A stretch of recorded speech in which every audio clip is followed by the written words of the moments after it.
Ready, set, go! Atop the sacred Crimson Lotus Temple, where monks trained under the rising sun, the sky had darkened with an unnatural presence. The monks whispered of an evil shadow that soared over the land, a monstrous eagle with talons like daggers.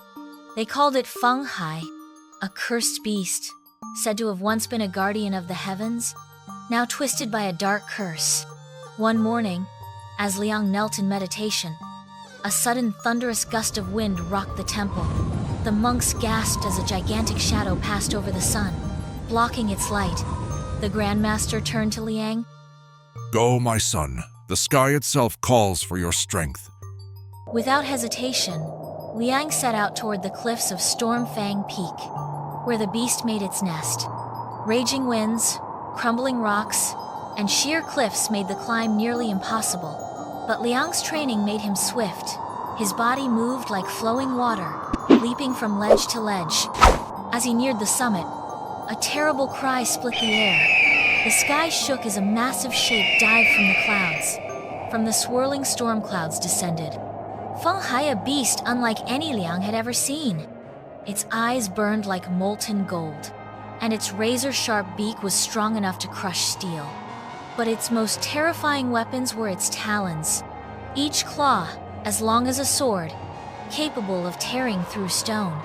Then in an instant it swooped down with its massive claws, just missing Liang. Before he could counterattack, the beast took to the skies once more, circling high above. Liang clenched his fists. How do you fight something that controls the sky? The eagle struck again, faster than an arrow. Liang blocks. Feng Hei then flapped its enormous wings, creating a hurricane-force gust. Liang braced himself, but the wind was too strong. He was lifted off his feet, sent flying toward the cliff's edge.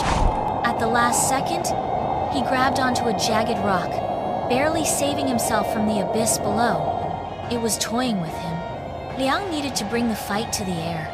Liang spotted a series of crumbling pillars leading up the cliffside. If he timed it right, Liang leaped toward the eagle, soaring high above. The eagle slashed its talons at him midair, but Liang twisted and grabbed onto him. Then he jumped on Feng Hai's back, forcing him down to the ground. Once on the ground, Liang drew up his key fire and strikes. The sky shook, and the air split as Feng Hai shrieked. The monster spiraled out of control, crashing onto the mountainside below. As the dust settled, the mighty eagle lay motionless. The chi fire has destroyed the curse. Liang stood over the fallen beast, catching his breath. This battle had taught him something new. Power alone is not enough. To defeat the wind, one must move like the wind. To defeat the sky, one must rise to meet it. With this lesson in his heart, he turned toward the horizon. His journey was far from over. Greater battles awaited.